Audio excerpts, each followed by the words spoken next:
నమస్కారాలు. ఈరోజు రాష్ట్రం మొత్తంలో కూడా ఎక్కడ చూసినా కూడా స్త్రీశక్తి కనిపిస్తుంది.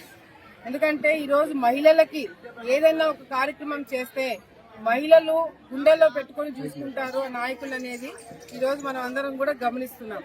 ఎన్నికలకి ముందు ఏదైతే మాట ఇచ్చినారో చంద్రబాబు నాయుడు గారు సూపర్ 6 కార్యక్రమం ద్వారా ఇవన్నీ కూడా ఒక్కొక్కటి జరగడం అనేది కూడా మహిళలందరూ కూడా గమనించారు, గుర్తు పెట్టుకుంటున్నారు. ఈరోజు చంద్రబాబు నాయుడు గారిని ఇళ్లలో పెట్టుకుని పూజిస్తున్నారు. ఎందుకంటే పేద కుటుంబాలు ఎవరైతే పిల్లల్ని చదివించుకోలేని స్తోమత వాళ్ళకి లేదో వాళ్ళందరూ కూడా ఈరోజు ఒకరినో ఇద్దరినో ఎవరిని పంపించుకోవాలా స్కూళ్ళకి అని చెప్పి ఆలోచించుకునే పరిస్థితిలో ఉండకూడదని చెప్పి చంద్రబాబు నాయుడు గారు ఎంతమంది పిల్లలుంటే అంతమంది పిల్లలకి ఈరోజు తల్లికి వందనం డబ్బులు ఇవ్వడము, తల్లులందరూ కూడా సంతోషంగా ఉండడము. ఈరోజు మహిళలు ఎక్కడైతే సంతోషంగా ఉంటారో రాష్ట్రాలు ప్రభుత్వం బాగుపడుతుంది. ఈరోజు ఈ రాష్ట్రంలో మహిళలకి ఒక చంద్రబాబు నాయుడు గారు మహిళా శక్తిని ఏ సందర్భంలో పేరు పెట్టారో తెలియదు కానీ ఈరోజు మహిళలకి వాళ్ళ కాళ్ళ మీద వాళ్ళు నిల్చుకునే శక్తి ఈరోజు ఈ ప్రభుత్వం మనకి మహిళలకు అందజేస్తుంది. ఉచితంగా బస్సు ప్రయాణము.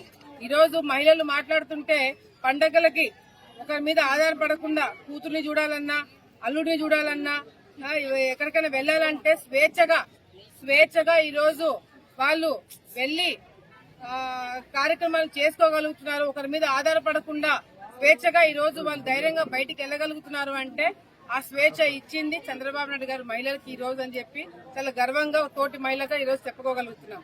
అంతేకాకుండా ఈ రోజుతో చంద్రబాబు నాయుడు గారు ఫస్ట్ ముఖ్యమంత్రిగా ప్రమాణ స్వీకారం చేసి 30 సంవత్సరాలు అవుతుంది. ఈ 30 సంవత్సరాల్లో ఈ రాష్ట్రం ఉమ్మడి రాష్ట్రం ఏ విధంగా బాగుపడింది అనేది నా నోటితో నేను చెప్పాల్సిన అవసరం లేదు. ఈరోజు ఐటీ రంగంలో హైదరాబాద్ ఒక తెలంగాణ అంటే ఈరోజు ఐటీ రంగంలో హైదరాబాద్ ప్రపంచం మొత్తం కూడా తెలియడానికి కారణము చంద్రబాబు నాయుడు గారు. ఐటీని తీసుకొచ్చింది రాష్ట్రానికి. దేశంలోనే చాలా మందికి ఐటీ అంటే తెలియని సందర్భంలో కూడా చంద్రబాబు నాయుడు గారు ఐటీ సెక్టర్ ని తీసుకొచ్చి ఎంతో మంది చదువుకున్న పిల్లలని ఈరోజు విదేశాల్లో ఉద్యోగాలు చేసుకోవడమే కాకుండా వాళ్ళ కింద కొన్ని వందల మంది పనిచేసే స్థాయిలో ఉన్నారు అంటే దానికి కారణం చంద్రబాబు నాయుడు గారు. ఈరోజు రైతులు ఏ విధంగా గతంలో చంద్రబాబు నాయుడు గారు ముఖ్యమంత్రిగా ఉన్నప్పుడు ఏ విధంగా రైతులు బాగుపడినారు, ఏ విధంగా రైతులకు సబ్సిడీలు వచ్చినాయి, ఏ విధంగా ప్రాజెక్టులు పూర్తయి రైతులు బాగుపడినారనే సంగతి ఏ రైతు కూడా మర్చిపోలేదు. అంతెందుకు ఈరోజు తెలుగు గంగ కింద రైతులు బాగుపడుతున్నారు, కేసీ కెనాల్ కింద రైతులు బాగుపడుతున్నారు, హెచ్ఆర్ఎస్ఎస్ కింద రైతులు బాగుపడుతున్నారు. ఈ రాయలసీమలో రైతులు బాగుపడితే చూసే మొదటి వ్యక్తి చంద్రబాబు నాయుడు గారు. ఈరోజు ప్రాజెక్ట్ అన్ని పూర్తి చేసి కేవలం కృష్ణా నీళ్ళే కాకుండా గోదావరి నీళ్లు రాయలసీమకు తీసుకొచ్చి రాయలసీమని రత్నాలసీమగా మార్చాలని కలలు కంటున్న వ్యక్తి చంద్రబాబు నాయుడు గారు. ఈరోజు చంద్రబాబు నాయుడు గారు ఏ రోజైతే నేను ప్రజల గురించి ఆలోచిస్తాను, ప్రజల కోసమే పనిచేస్తాను, ప్రజల కోసమే బతుకుతానని చెప్పి ఆయన నిర్ణయం తీసుకొని రాజకీయాల్లోకి వచ్చాడో ఆ రోజు నుంచి ఈ రోజు వరకు ప్రజా సమస్యల గురించి మాట్లాడుతున్నాడు, ప్రజా సమస్యల గురించి కొట్లాడుతున్నాడు, ప్రజా సమస్యలు తీరుస్తున్నాడు.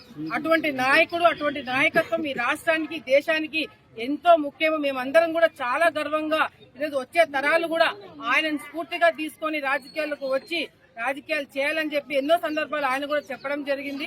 ఈ రోజు మేము కూడా ఆయన స్ఫూర్తిగా తీసుకొని గతంలో శోభా నాగిరెడ్డి గారు కావచ్చు, భూమా నాగిరెడ్డి గారు కావచ్చు, ఎస్వి సుబ్బారెడ్డి గారు కావచ్చు, శేఖర్ రెడ్డి గారు కావచ్చు, ఈ ప్రాంతంలో స్ఫూర్తిగా తీసుకొని రాజకీయాలు చేసి రాష్ట్రంలోనే ఈ ఆలగడ్డలోనే అందరూ కూడా బాగుండేటట్టుగా మేమందరం కూడా కృషి చేస్తామని చెప్పి ఈ సందర్భంగా తెలియజేసుకుంటూ మనస్ఫూర్తిగా చంద్రబాబు నాయుడు గారికి ధన్యవాదాలు తెలియజేస్తున్నాం.